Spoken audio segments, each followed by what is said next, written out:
Hi, welcome to my channel லேடியோ designer. நம்ம இன்றைக்கி இந்த வீடியோவில் என்ன பார்க்க போகிறோன்னா, ஃப்ரேமில் கிளாத் எப்படி ஃபிக்ஸ் பண்ணணும்னு பார்க்கலாம். போன வீடியோவில் ஃப்ரேமில் எப்படி நாடா சுற்றணுங்கிறத அப்லோட் பண்ணியிருக்கோம், செக் பண்ணி பாருங்கள். இதுதான் Babylon cloth.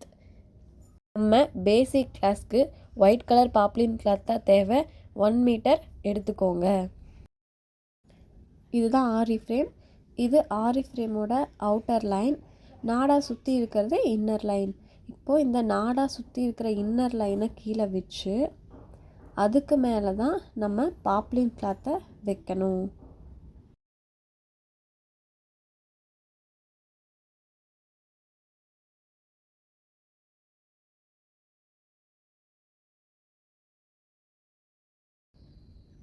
Outer line frame எடுத்து இதுக்கு மேலே நம்ம வைக்கணும்.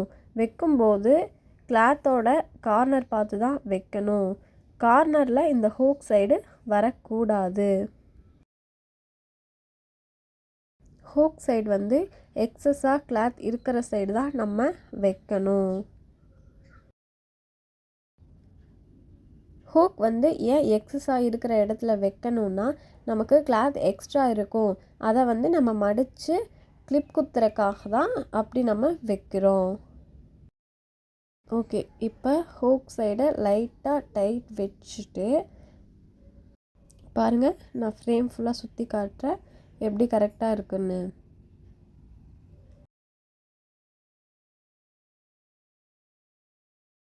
இந்த ஹூக் இருக்கிற இடத்துல கிளாத் நான் எக்ஸஸாக விட்டுருக்க பார்த்தீங்களா, இந்த மாதிரி தான் நீங்கள் ஃபிக்ஸ் பண்ணி இருக்கணும். ஃப்ரேமை அப்படியே பேக் சைடு திருப்பிக்கோங்க. லெஃப்ட் ஹேண்டோட பெருவிரல் கீழே வச்சுட்டு ரைட் சைட் பெருவிரல் அண்ட் ஆள்காட்டி விரலை வச்சு நம்ம கிளாத்தை இழுக்கணும். ரொம்ப இழுத்துறாதீங்க, கிளாத் கழண்டு வந்துடும். லைட்டாக ப்ரெஸ் கொடுத்து லைட்டாக தான் இழுக்கணும்.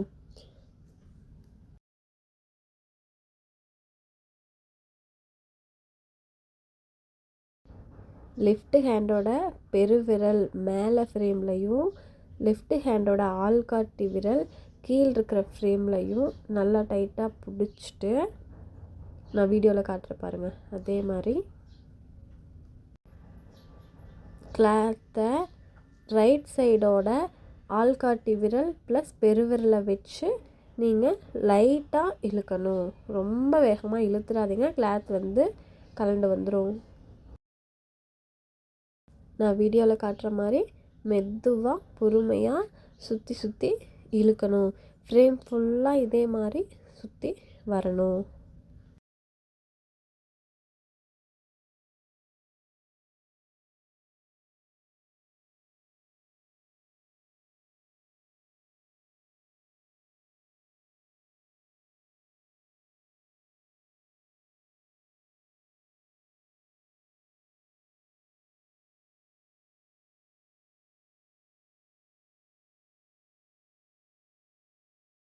இப்போ ஹூக்கை மறுபடியும் நல்லா டைட் வச்சுக்குங்க.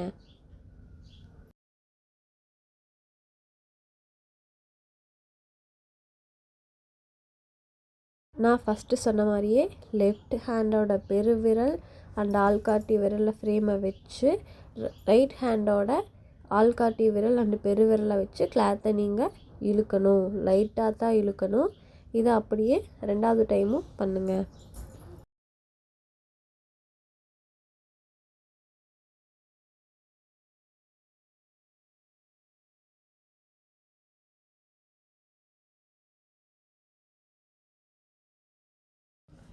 இப்போ பாருங்கள், நான் டச் பண்ணி காட்டுறேன். ஃப்ரேம் லூஸாக இருக்குது பார்த்தீங்களா, இந்த மாதிரி இருக்கக்கூடாது.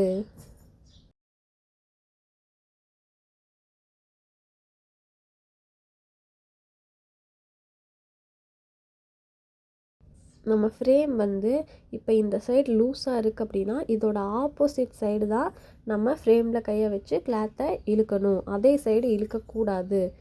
இப்போ இந்த சைடு வந்து லூஸாக இருக்குன்னா, இதோட ஆப்போசிட் சைடு தான் நம்ம கிளாத்தை பிடிச்சி இழுக்கணும்.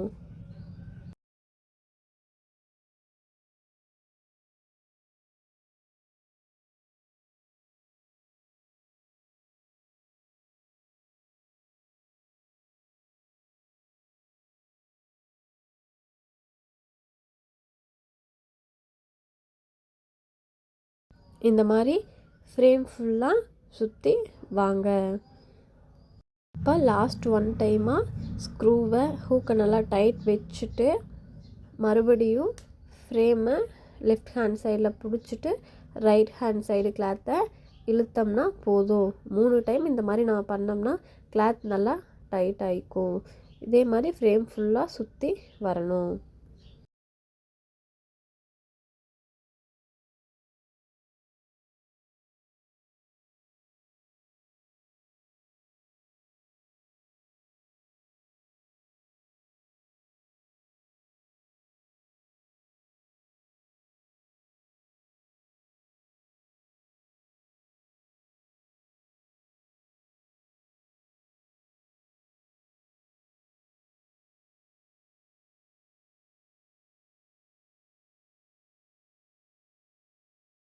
நம்ம ஃப்ரேமை தட்டி பார்த்தோம்னா இந்த மாதிரி சவுண்டு வரணும்.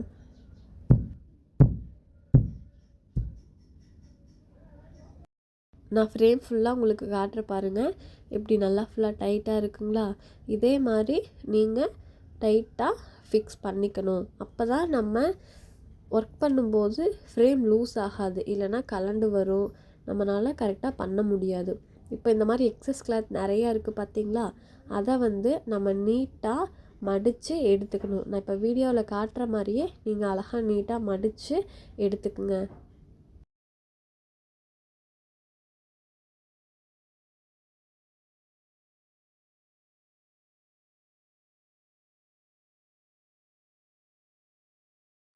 பாருங்கள், இந்த மாதிரி மடித்து எடுத்துட்டு நம்ம துணிக்கு குத்துற கிளிப் இருக்கு இல்லைங்களா, அந்த கிளிப்பை எடுத்து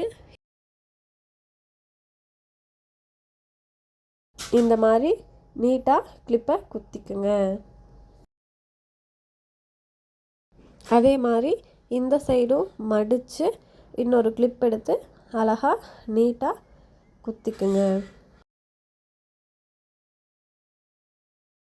பார்த்தீங்களா, இந்த ஹூக் சைடு நம்ம கிளிப்பை வச்சு குத்துறோம். அதுக்காக தான் எக்ஸஸாக விட சொல்கிறது. ஃப்ரேம் ஃபுல்லாக காட்டுற பாருங்கள் எப்படி நீட்டாக வந்திருக்குன்னு.